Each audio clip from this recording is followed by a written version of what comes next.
On April 13th, 2011, a 20-year-old nursing student in rural Tennessee stepped outside her family home to head to class.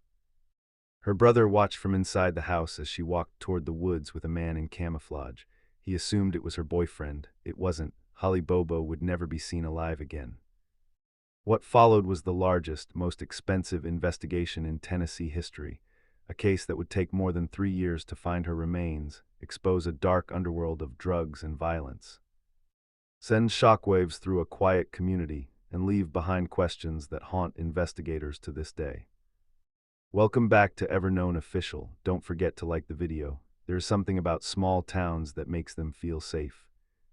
The kind of place where you don't lock your doors at night, where your neighbors know your name, where your kids can ride their bikes down long country roads without a worry in the world. Darden, Tennessee was exactly that kind of place. It sits in Decatur County, a rural stretch of land about 100 miles southwest of Nashville. Rolling hills, farmland, woods that stretch for miles, the kind of scenery that feels timeless and peaceful. For the Bobo family, it was home. Holly Lynn Bobo was born on October 12, 1990, to Dana and Karen Bobo. She had an older brother named Clint, about 5 years her senior. Karen and Dana were working parents who provided a loving and caring household for their son and daughter. Karen held a bachelor's degree in elementary education and a Master of Science degree in administration and supervision, working as a teacher and academic coach at Scotts Hill Elementary School. Dana worked hard too, and together they raised their children in the values of faith, family, and community. Friends described Holly as shy and sweet. She was the kind of person who lit up a room not by demanding attention, but by the warmth of her presence. She was known for being empathetic and committed to service, traits that would guide her toward her chosen profession. Holly loved the color pink. She enjoyed spending time with her family, going to church, and dreaming about the future she was building one day at a time. At the time of her disappearance, Holly was a 20-year-old nursing student at the University of Tennessee at Martin at the Parsons Center in Parsons. She lived with her parents and brother in Darden. She had a boyfriend named Drew Scott, a young man she cared for deeply. He had given her a promise ring, a symbol of their commitment to each other. Holly had everything going for her: a supportive family, a loving relationship, a career path that would let her help people for the rest of her life. She was my best friend, Karen would later say of her daughter. Instead of mom dropping off daughter to school, it would be the opposite. Holly would drop mom off to work, go to school, then pick up her mother. The two loved spending time together, with Holly being a frugal young woman always concerned if they could afford to spend the money. That closeness, that bond between mother and daughter, was something special. It was something that would make everything that followed even more devastating. Holly was also the cousin of country singer Whitney Duncan. Years later, Duncan would release a song called Better Place in memory of Holly. But on that spring morning in April 2011, no one could have imagined they would need such a tribute. No one could have predicted that their quiet corner of Tennessee was about to become the center of national attention for the most horrific of reasons. The disappearance of Bobo, a talented, church-going nursing student everyone seemed to like, transformed the peaceful Decatur County town of about 2,400 people into a panicked whirlwind. Let me take you back to that morning, April 13th, 2011, a Wednesday. It was turkey hunting season in Tennessee, which meant men across the county were up before dawn, dressed in camouflage, heading out into the woods with their rifles. This detail would become important later, tragically important. On the morning of April 13, 2011, Holly awoke at 4:30 a.m. to study for an exam. That was Holly, dedicated, hardworking, always pushing herself to do better. While most college students might have hit snooze and crammed at the last minute, Holly was the type to get up hours before she needed to leave just to make sure she was prepared. When Karen got up, Holly was studying on her bed. Holly asked for a muffin for breakfast. Karen made Holly's lunch for the day before she left for work. At 7:30 a.m., Holly answered a call from her boyfriend, Drew Scott, who was turkey hunting nearby on his grandmother's property. There had been a small issue that morning. Holly called her mother because Drew was hunting on Holly's grandmother's property, and some of her cousins were giving him a hard time, asking if he had permission to be there. Karen called Drew and her mother to smooth things over before calling Holly again to let her know everything was okay. It was the kind of minor family matter that gets resolved with a few phone calls. No one thought anything of it. By this point, Holly's parents had left for work and her brother, Clint, was still asleep. The house was quiet. Holly was getting ready to head to nursing school, gathering her things, preparing for the day ahead. 12 minutes after her 7:30 call with Drew, Holly made her last cell phone call. After this point, all phone calls and texts were incoming and unanswered. Something had happened. Shortly after Holly's final phone call ended, a neighbor heard a scream from the Bobo residence. Between 7:30 and 7:45 a.m., neighbor James Barnes heard Holly scream, "Stop," I said, "stop," followed by silence.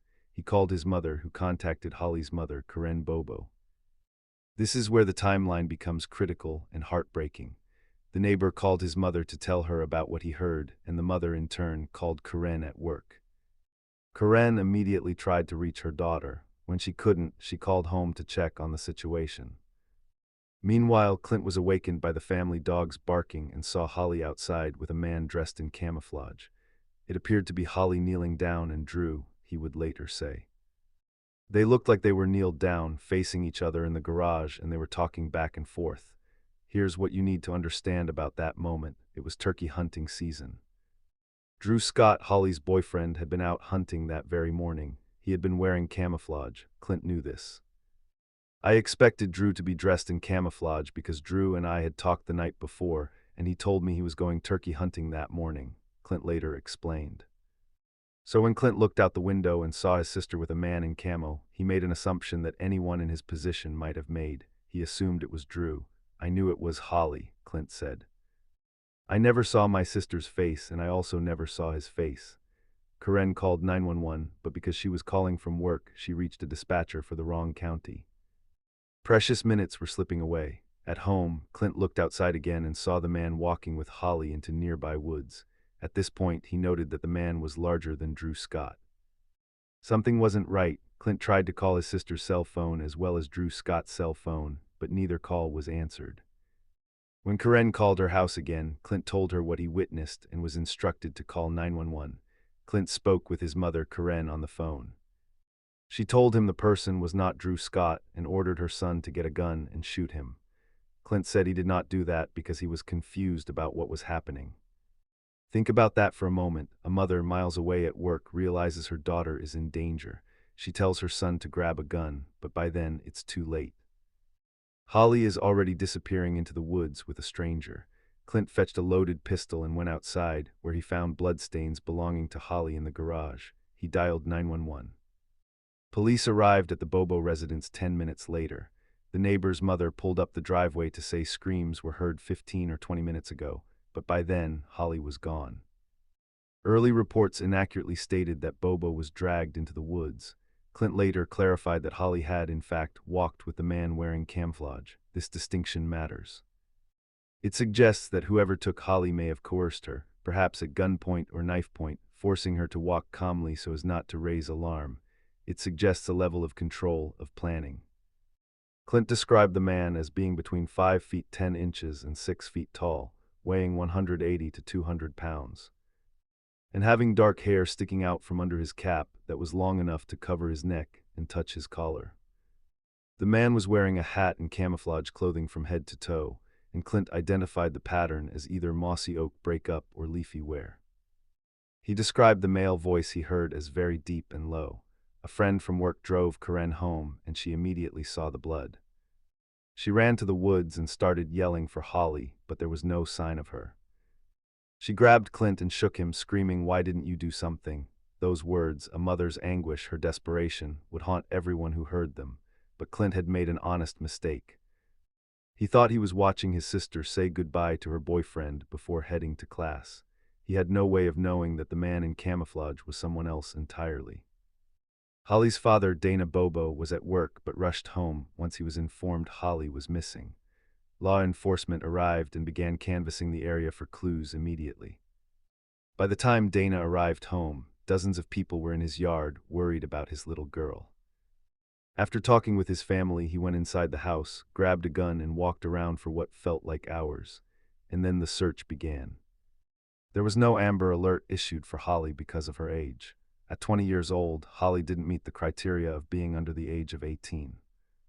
This gap in the alert system would later lead to legislative change, but in those crucial first hours, it meant that the rapid notification system that might have helped find Holly wasn't activated. The next day, 300 to 400 people searched for Holly. Sent dogs, helicopters, ATVs, and horses were used to search the woods surrounding the Bobo's home. The community came together in a way that only small towns can. Friends, neighbors, strangers, everyone wanted to help find this young woman who had simply vanished. In the days and weeks to come, friends, neighbors, and strangers came together to search for Bobo, and tips poured in as the Tennessee Bureau of Investigation led the case. Cell phone pings showed Holly's cell phone moving away from her home tower, heading north. Her cell phone continued north to a wooded area near Interstate 40, where her remains were eventually found. For around 30 minutes, the phone was stopped in a wooded area near Interstate 40. After her cell phone stopped moving for 20 to 30 minutes, it began traveling south again using a different route. Investigators were tracking the phone, hoping it would lead them to Holly, but the phone and the person holding it were moving, and time was running out.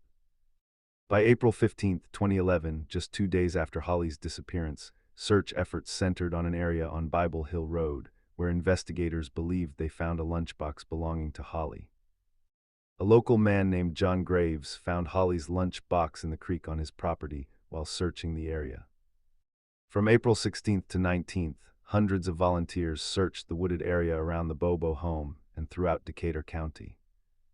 Several items belonging to Holly were found scattered throughout the town, including her lunchbox, a receipt with her name on it, a card from school, her cell phone, and a SIM card, which had been removed from the phone. The SIM card being removed from the phone was significant. It suggested that whoever took Holly knew enough to try to prevent the phone from being tracked. A family friend of the Bobos named Susan Pratt participated in the search and found Holly's cell phone. Another woman named Ednesha Brasher found the SIM card while riding her bike with her brother and returned it to the Bobo family. After Bobo disappeared, authorities and volunteers launched an intense search.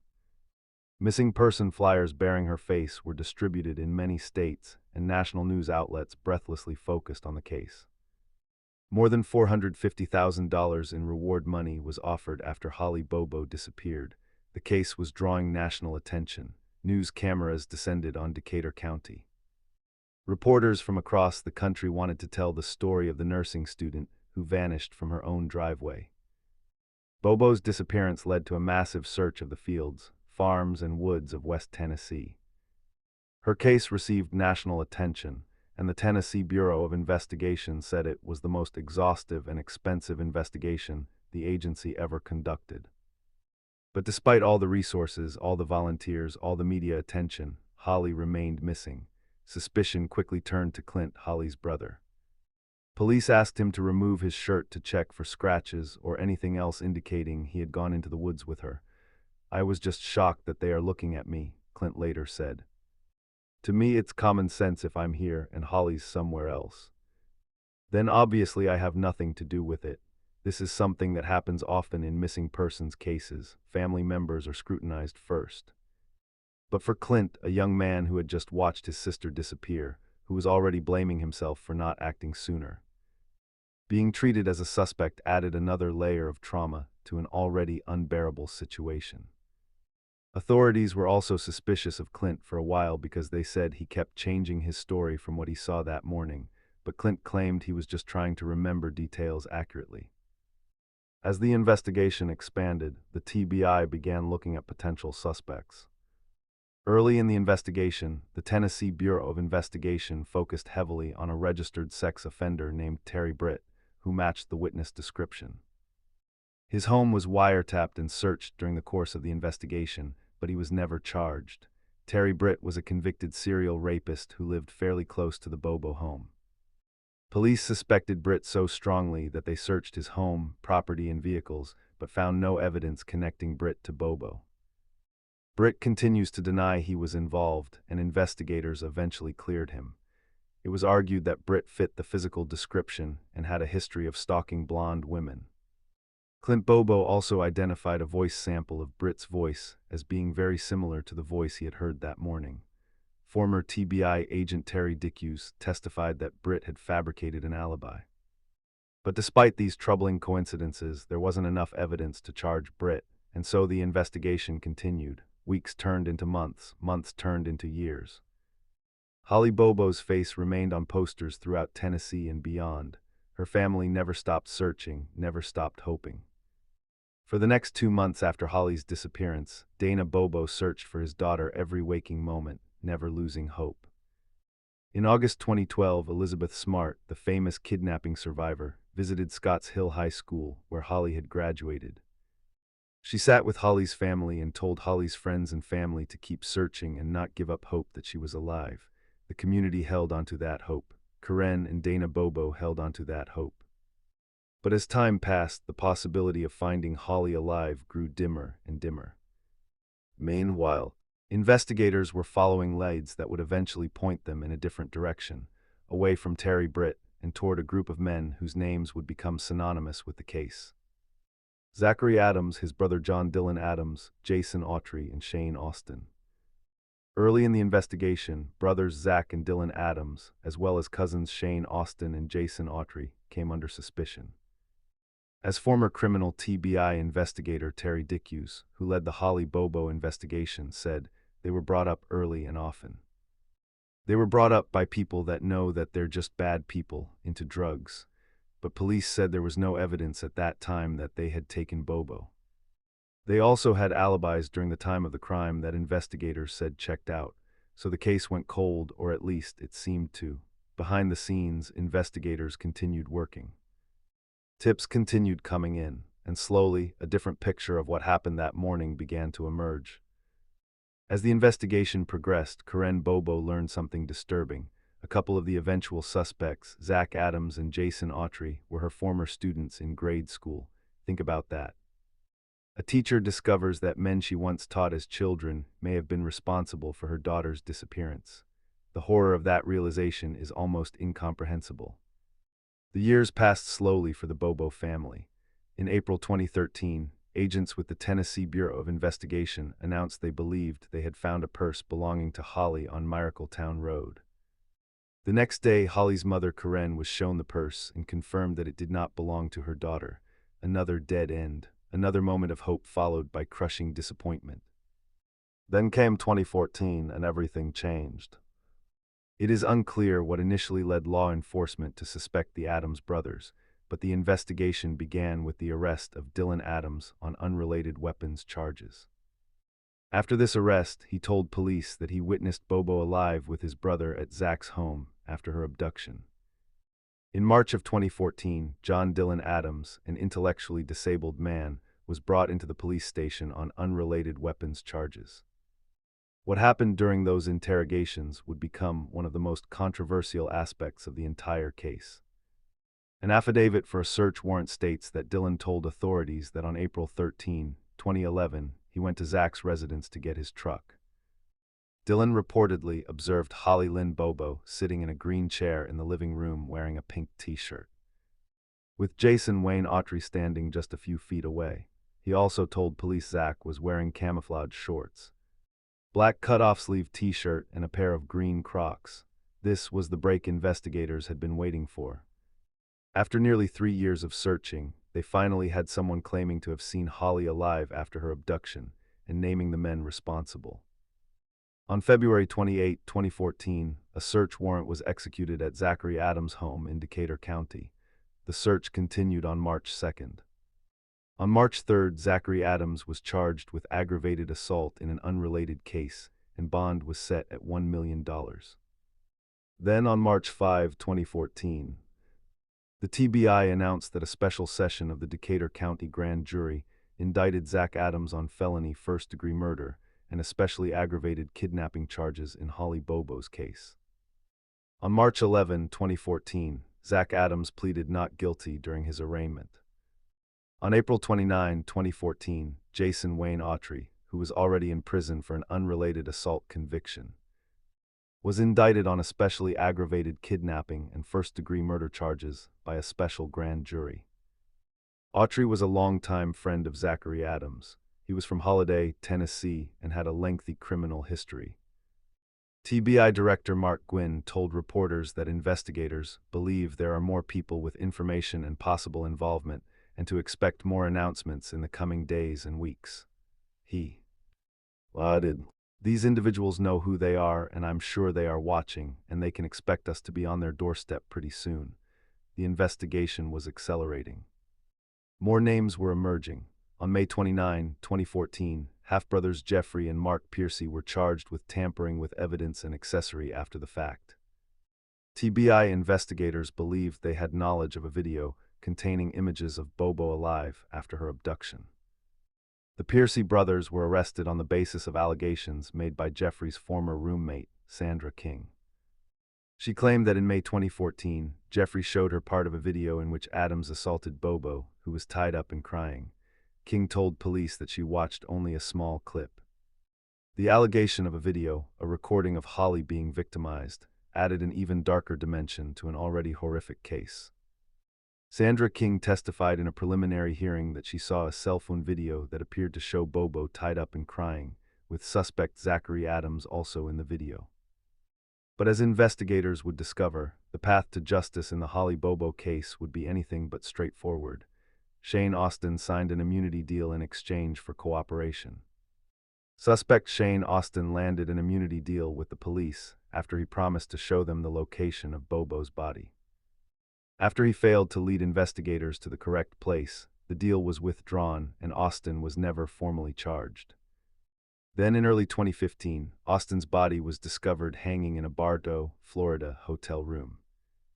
Austin's attorney blamed the suicide on continual threats of prosecution as well as investigators, witch hunt style, saying they relied on rumors instead of evidence.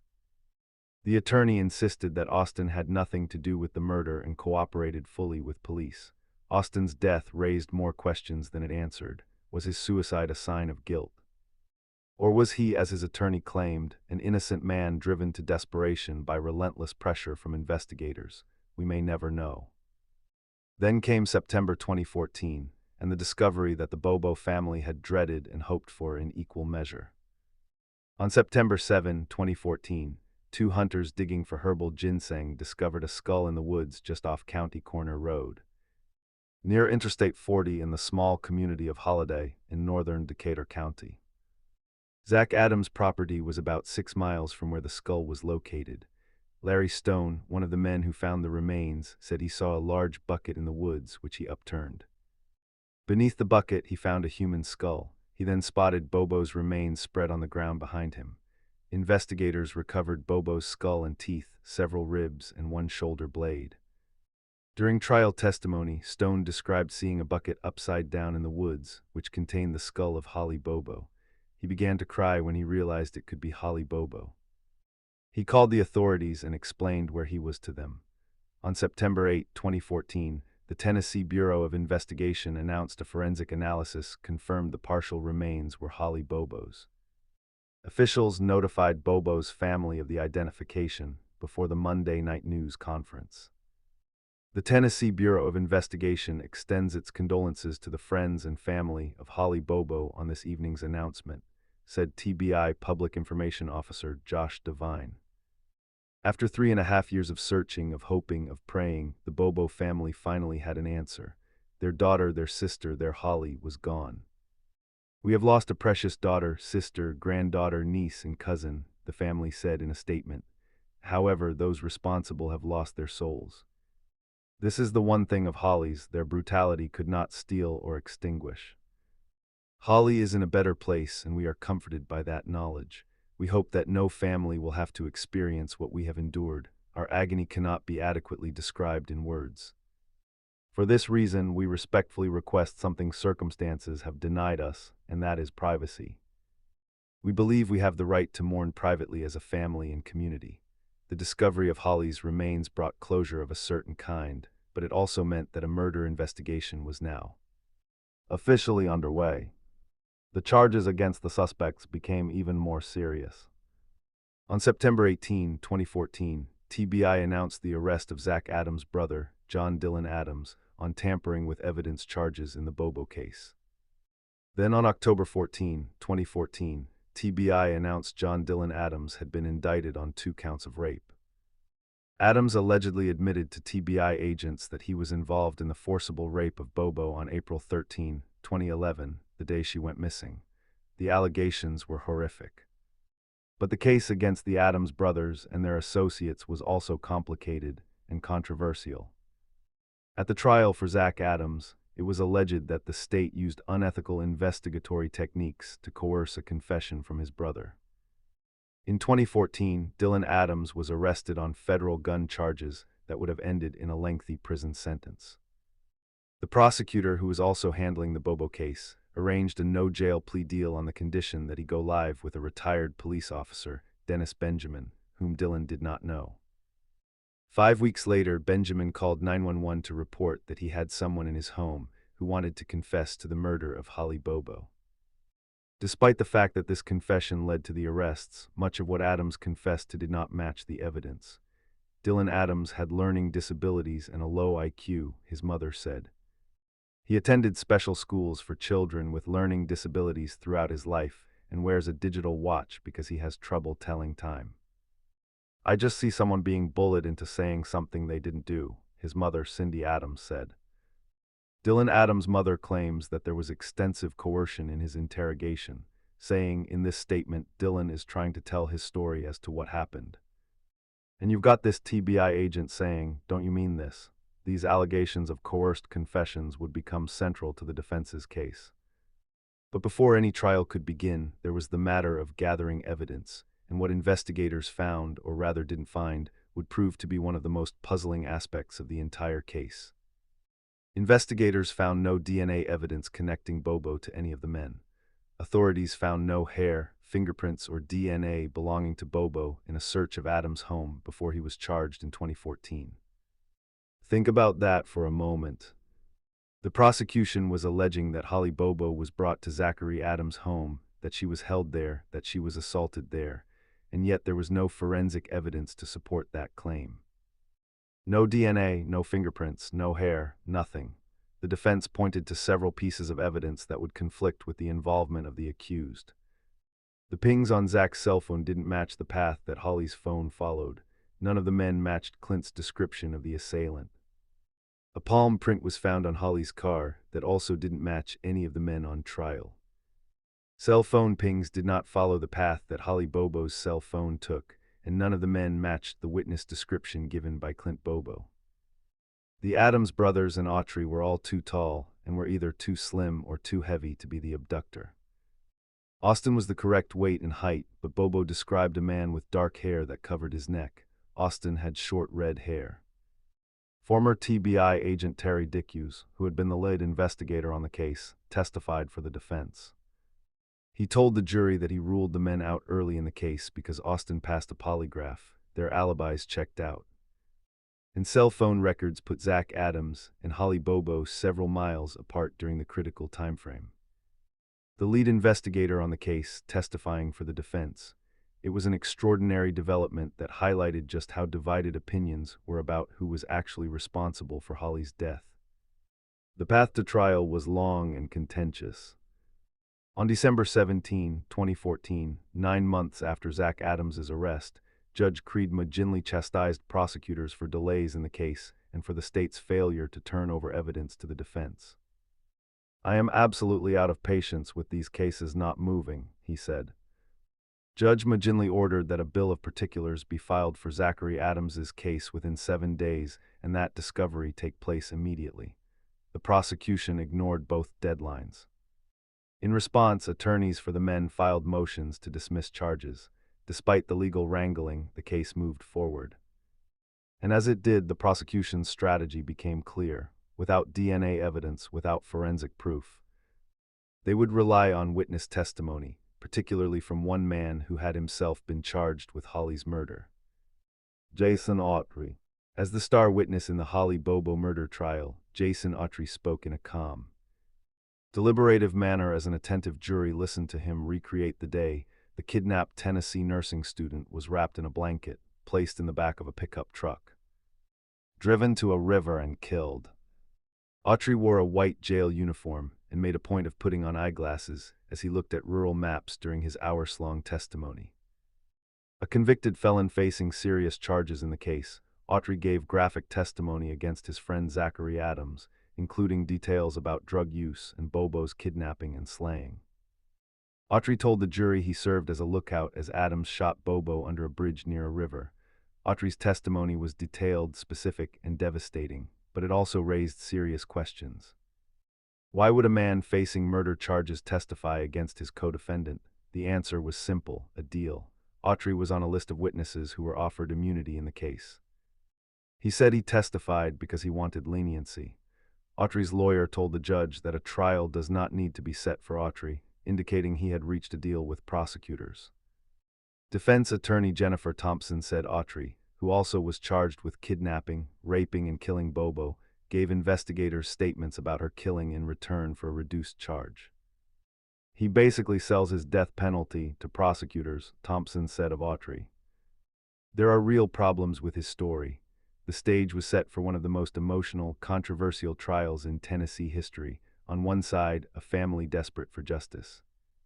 On the other, defendants who claimed innocence and a defense team determined to expose what they saw as a deeply flawed investigation. Judge C. Creed McGinley moved the trial from Decatur County to neighboring Hardin County in an attempt to secure a jury less likely to have been influenced by the intense media scrutiny surrounding the case. In September 2017, more than 6 years after Holly Bobo walked into the woods and never came back, the trial of Zachary Adams began. Prosecutor Paul Hagerman portrayed Adams as a man who lived in the dark, dark world of methamphetamine and morphine the day he abducted Bobo in April 2011. Defense attorney Jennifer Thompson said in her opening argument that her client was not guilty. She said Adams was charged after investigators interviewed several other men and they needed someone to blame.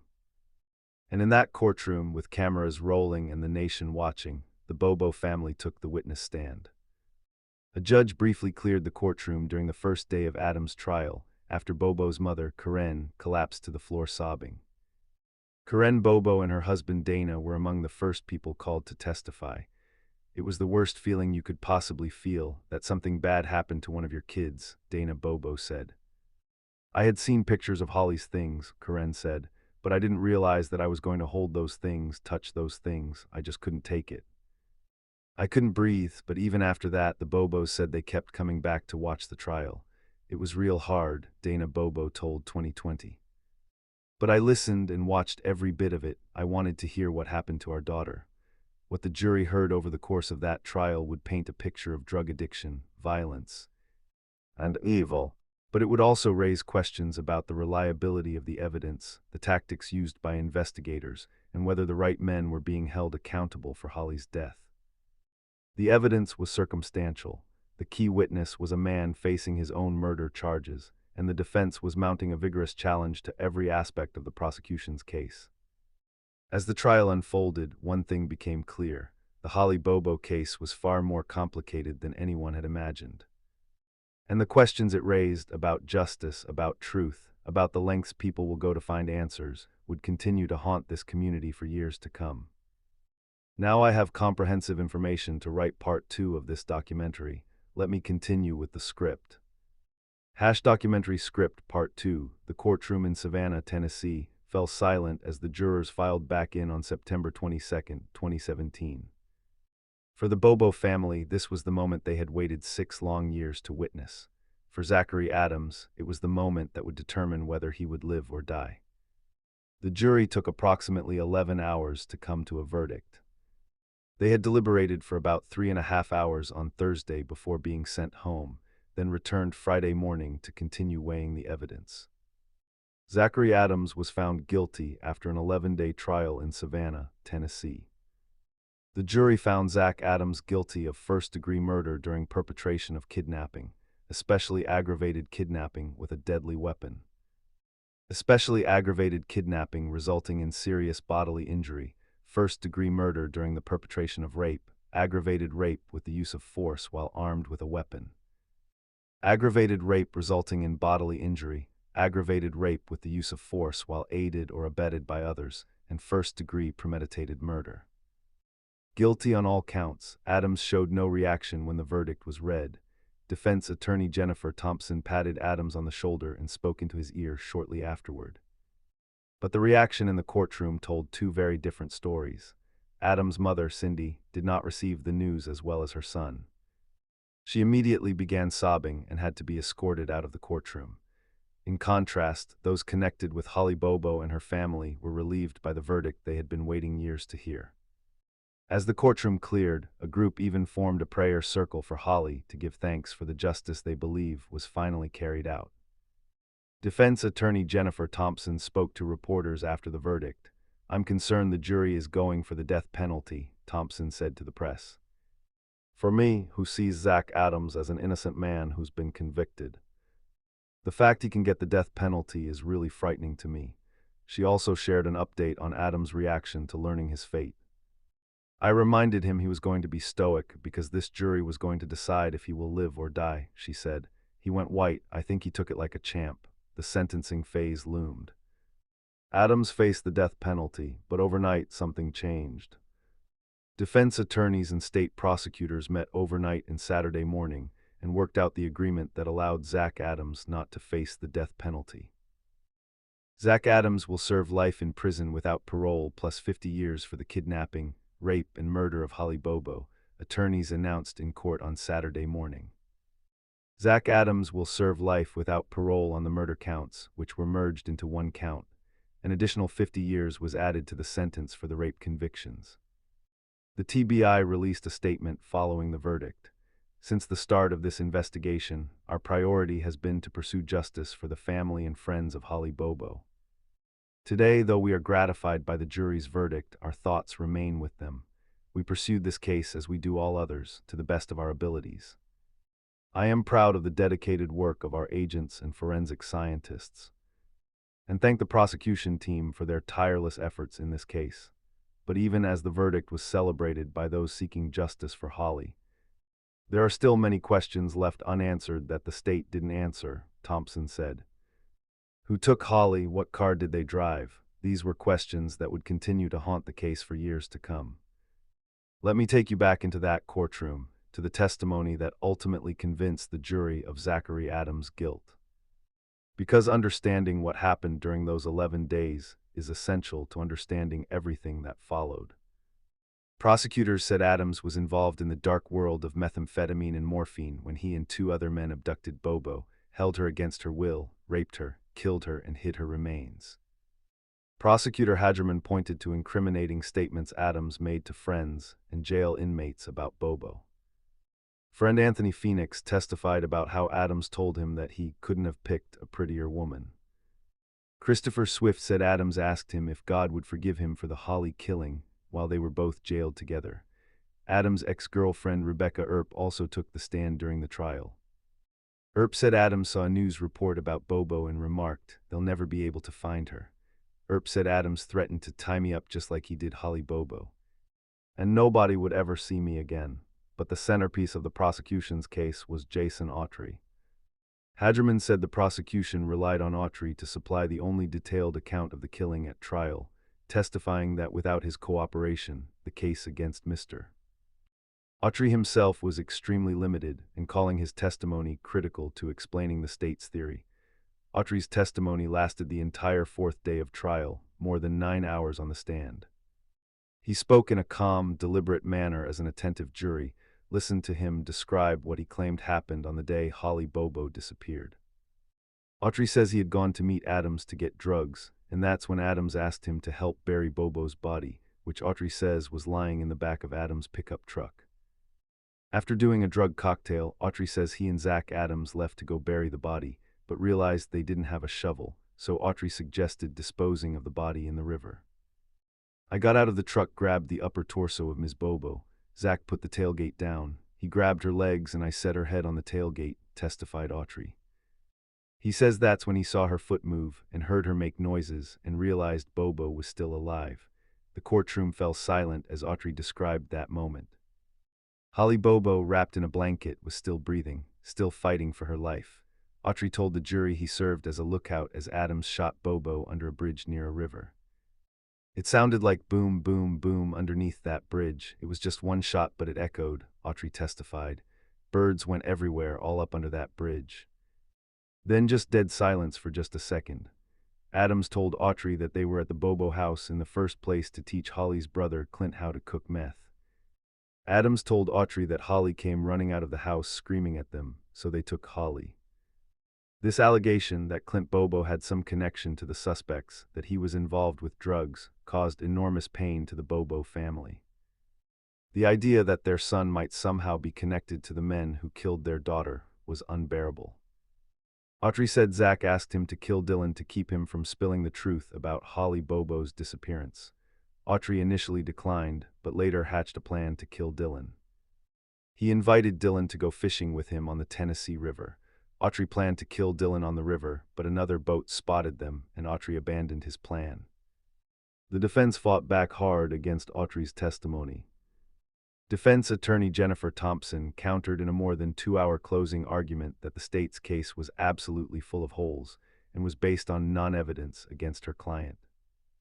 Thompson said Autry made up a story 3 years after his 2014 arrest and sold it to the government in hopes of avoiding the death penalty. Thompson said Autry already knew of evidence accumulated in the case and could have used that to pepper his story with elements of truth. She said Autry was too street smart to allow himself to be manipulated into helping Adams dispose of Bobo's body, even though he says he wasn't involved in the rape, abduction, or murder.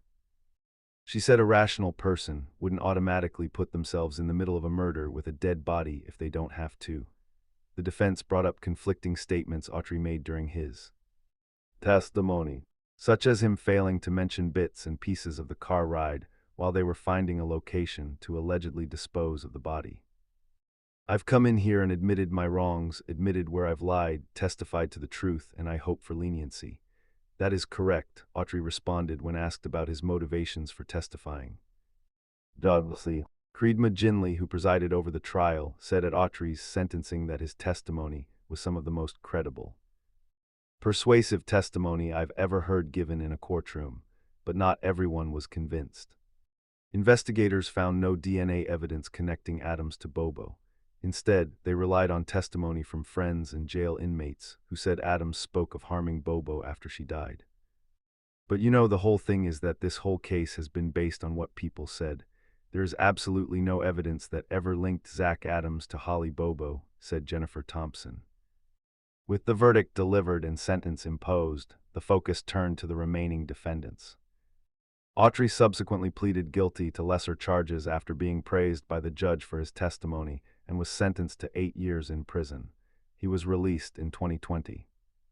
Adams' brother, John Dylan Adams, also pleaded guilty and was sentenced to 35 years in prison. Dylan Adams' plea came on January 18, 2018. Dylan Adams, brother of Zach Adams, entered an untold plea concerning his role in the murder of Holly Bobo, meaning he will accept a guilty charge without admitting guilt. Dylan pleaded guilty to especially aggravated kidnapping and facilitation of first-degree murder. He will serve 35 years in prison with no parole on the 2 charges. A judge accepted the plea deal, imposing a 35-year sentence on John Dylan Adams. His so-called untold plea means that he maintains his innocence, but acknowledges that prosecutors have enough evidence to convict him. I know no one is happy about this, but at least we can avoid a lengthy, expensive, emotional trial, the judge said after announcing the plea deal. As part of the plea deal, Dylan Adams' attorneys made a statement to the Bobo family saying, to his knowledge, Holly Bobo and her brother Clint Bobo had no connections to and nothing to do with the 3 suspects. This was significant, the allegation that Clint was somehow involved, that the men had come to the Bobo house to teach him to cook meth, had caused tremendous pain to the family. Karen Bobo said she was glad to have that cleared up. My daughter, nor my son have ever in any way had any involvement with any of these people, Karen Bobo said. But after 7 years, Karen Bobo said what she doesn't have is closure. Honestly, there is no such thing as closure when something like this happens, Bobo said. Justice, some justice, but no, there's no closure. She's still the last thing on my mind when I go to bed every night and the first thing when I wake up every morning. Those words from a mother who lost her daughter stay with you. There is no closure when your child is taken from you. there is only learning to live with an absence that never goes away. For the Bobo family, the years following the trials brought a mixture of relief and continued pain. Justice had been served, or so it seemed. 3 men were behind bars for Holly's death. The community could begin to heal, but the Holly Bobo case was far from over. Like Adams, Autry was charged with kidnapping, rape, and murder, but he received leniency for his testimony. Autry eventually pleaded guilty to solicitation to commit murder and facilitation of especially aggravated kidnapping, and he was sentenced to 8 years in prison. He was released in 2020, but he was arrested about 2 months later and charged with federal weapons violations after a deputy saw him in a rural field with a rifle. Jason Autry, the star witness in the Holly Bobo murder trial, has been sentenced to more than 23 years in federal prison for a firearm offense. The U.S. Department of Justice said Autry, a 16-time convicted felon, was in possession of a rifle, a handgun, and ammunition on December 3, 2020. At the time of his arrest, the DOJ said he had been on federal supervised release after getting out of prison on September 16, 2020. Autry, a 16-time convicted felon, was released from prison on September 16, 2020, according to the U.S. Attorney's Office. 25 days after he was released, Autry was caught with a stolen gun. The U.S. Attorney's Office says that within 78 days of his release, Autry was found with other guns and ammunition. But it was what happened next that would turn the entire case on its head. More than 6 years later, court records show Autry was taking it all back and recanting his testimony, saying he made up the story to avoid spending life in prison. The man whose testimony had convicted Zachary Adams, the testimony the judge had called some of the most credible he'd ever heard, was now saying it was all a lie. Autry met with Dr. Katie Spurko, a forensic and clinical neuropsychologist, and told her that he was recanting his trial testimony. Autry said he made the story up after his lawyer told him he was 95% certain of a conviction of charges against Autry in the Bobo case, according to one of the petitions. The petition says Autry concocted the entire story in his jail cell while reviewing discovery evidence. He admitted his testimony was false and that he used extensive cell phone data to create a story, the petition says. He said he just recreated his day and added Holly to it, the filing says. He acknowledged it was all to get him out of jail at the express guidance of his attorney. Think about that for a moment. The man whose testimony sent Zachary Adams to prison for life was now claiming he made the entire story up using cell phone data and discovery evidence provided to him by investigators. WSMV4 investigates obtained video of Jason Autry, the state's key witness in the Holly Bobo case, admitting he lied about Zach Adams murdering the nursing student. Autry received partial immunity for testifying that Adams shot and killed Bobo under a bridge. But after Autry said he told the story in court, he felt such guilt that he attempted to take his own life in prison. That's the worst I ever felt in my life coming back. Knowing that you just lied and put an innocent man in prison, Autry said, my attorney said somebody's got to pay. Jason, is it going to be you? And I said no, I ain't paying, Autry said. Autry said his attorney reminded him that his history of crimes did not bode well for him. Autry claims his attorney and a private investigator helped him fabricate the story using phone records and details from the TBI. We put the story together in about 3 days, Autry said. The record will ultimately acquit Mr. Adams based on Mr. Jason Autry's complete and total recantation, one of the petitions says. This development sent shockwaves through the legal community and the families involved. If Autry was telling the truth now, if his trial testimony had indeed been fabricated, then an innocent man was serving life in prison for a crime he didn't commit. And the real killer of Holly Bobo might still be out there. Zachary Adams is seeking a new trial after a jury in 2017 convicted him of first-degree murder, especially aggravated kidnapping and aggravated rape in the April 13, 2011, killing of Bobo. Zachary Adams, who was convicted of kidnapping, raping and killing Holly Bobo, takes the stand and says, I never admitted to killing Holly Bobo. The post-conviction hearing has featured conflicting testimony about the quality of Adams' legal representation. Former lead prosecutor, now Judge Jennifer Nichols, testified Thompson was an effective attorney who knew this case better than any person involved. Adams' lead trial attorney, Jennifer Thompson, testified she was unprepared, was experiencing depression, and felt overwhelmed at the 2017 trial. She acknowledged that she did not present certain impeachment recordings and alibi material.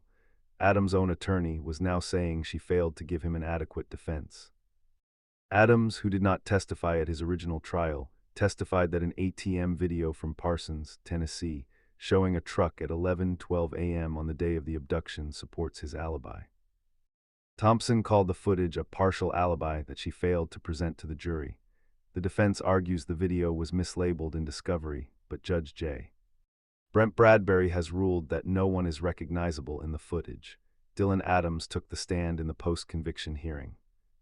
The defense then played a video in court that they argue proves both Zach and Dylan were not involved in Bobo's death. The video showed a truck time-stamped around the time that Bobo was killed. The defense said Dylan was driving the truck and Zach was a passenger. Another video played in court showed Dylan at a gas station in the area about 45 minutes later. Dylan said Zach had been in the truck the whole time. Co-defendant Dylan Adams testified that he lied when he told investigators that his brother, Zachary Adams, forced him to rape Holly Bobo. Dylan Adams, who accepted an Alford plea in Holly Bobo's murder, said he and his brother, Zachary, never killed her. Both key witnesses against Zachary Adams, Jason Autry and Dylan Adams, were now claiming they had lied. Both were saying Zach Adams was innocent. Both were claiming they had been pressured or manipulated into providing false testimony. A 2G expert from the original trial took the stand in the post-conviction hearing and studied the data from the phones of Zach Adams and Holly Bobo on the day Bobo was killed. He said that Adams and Bobo's phone records were inconsistent that morning. I believe you testified that Zach Adams' phone and Holly Bobo's phones were at completely different sectors at similar times, a member of the defense team said. That is correct, the expert answered. The cell phone evidence, which the prosecution had used to place Adams and Bobo in the same area, was now being challenged by experts who said the data didn't support that conclusion. An assistant director over the administration division for the Tennessee Bureau of Investigation testified in the post-conviction hearing. He had testified in the original trial back in September 2017 that at 8:55 a.m. on April 13, 2011, all of their phones pinged off the same tower. However, he testified in the recent hearing that the phones could be anywhere in the tower's reach. Well, I can't tell you where the phones were. All I can tell you is they used these towers where I noted these sectors. Anywhere in these sectors is where the phones could be, he said. The state remained confident that Adams' conviction was fair.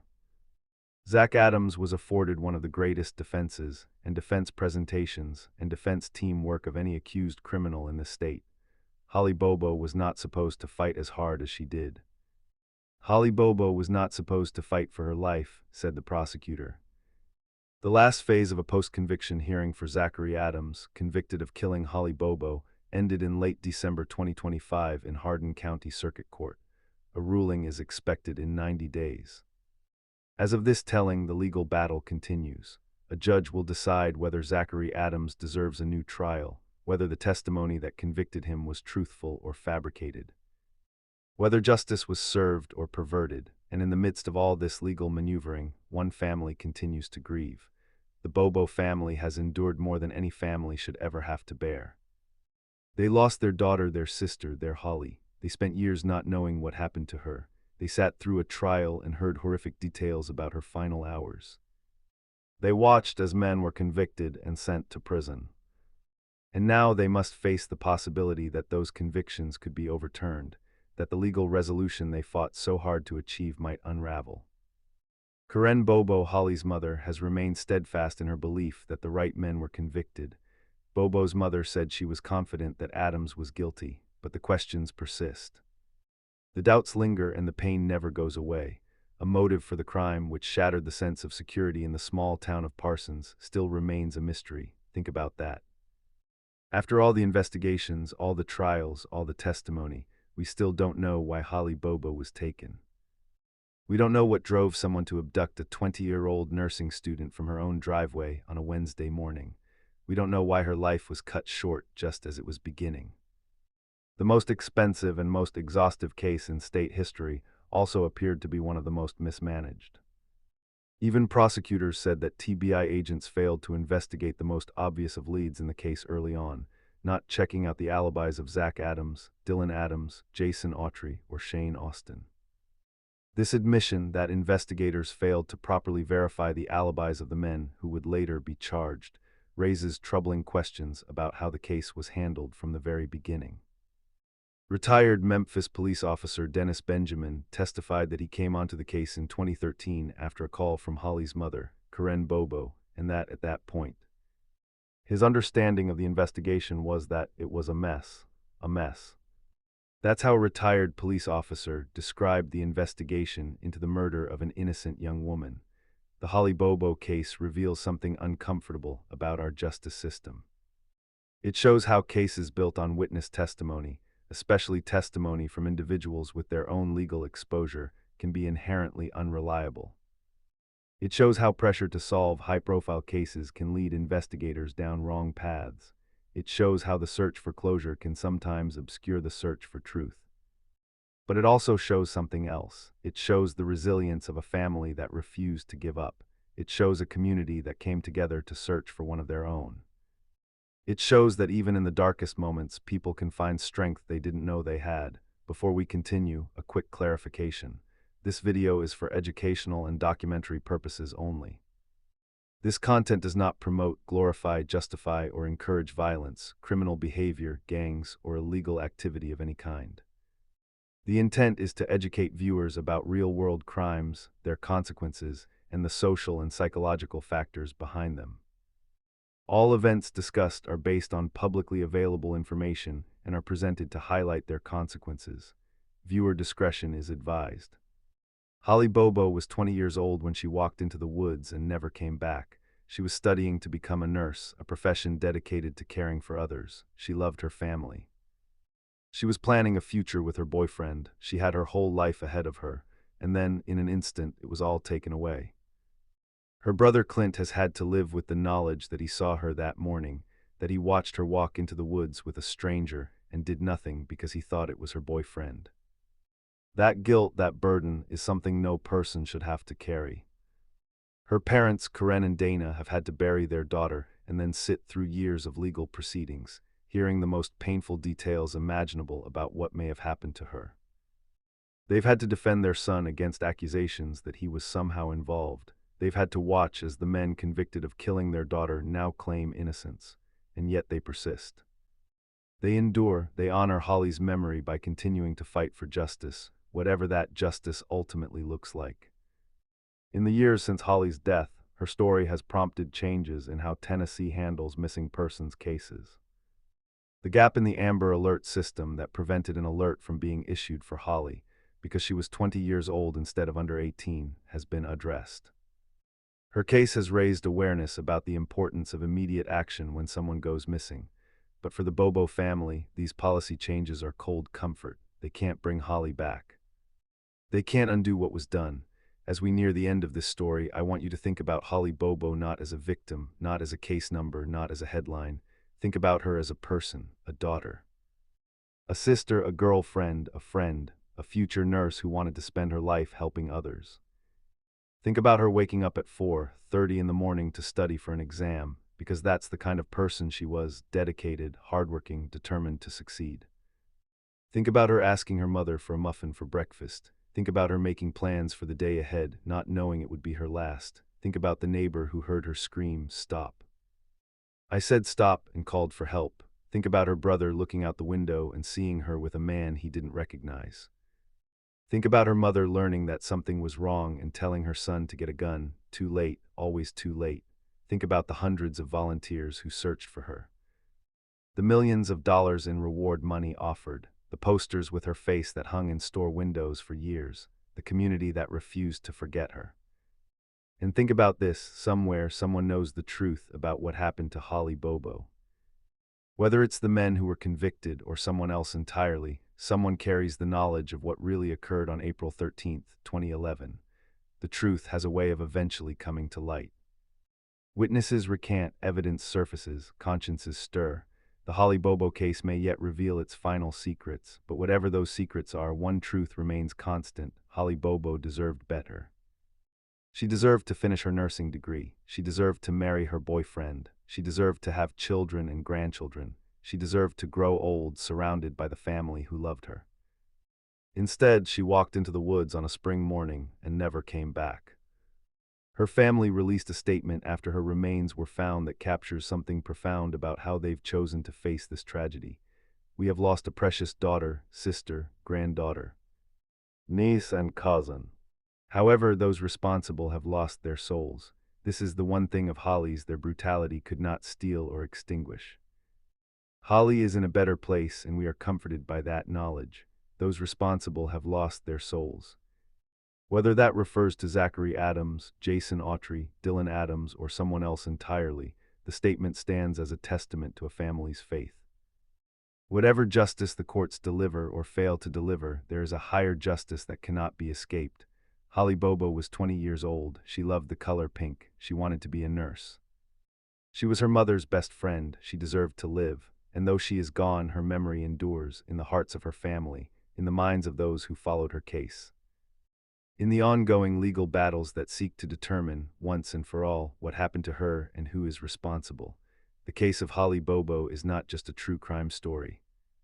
It is a story about love and loss, about justice and its failures, about the search for truth in a world where truth can be elusive, about a family's unending grief and their unshakable faith. It is a story that continues to unfold, even now, more than 14 years after Holly walked into those woods. Judge Brent Bradbury will decide within 90 days or more if Adams will be granted a new trial.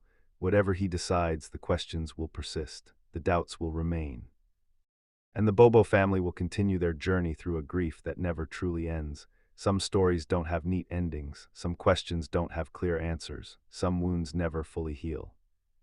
But some legacies endure forever. Holly Lynn Bobo was born on October 12, 1990. She disappeared on April 13, 2011. Her remains were found on September 7, 2014. She was a daughter, a sister, a student, a dreamer. She was loved, she is missed, and she will never be forgotten.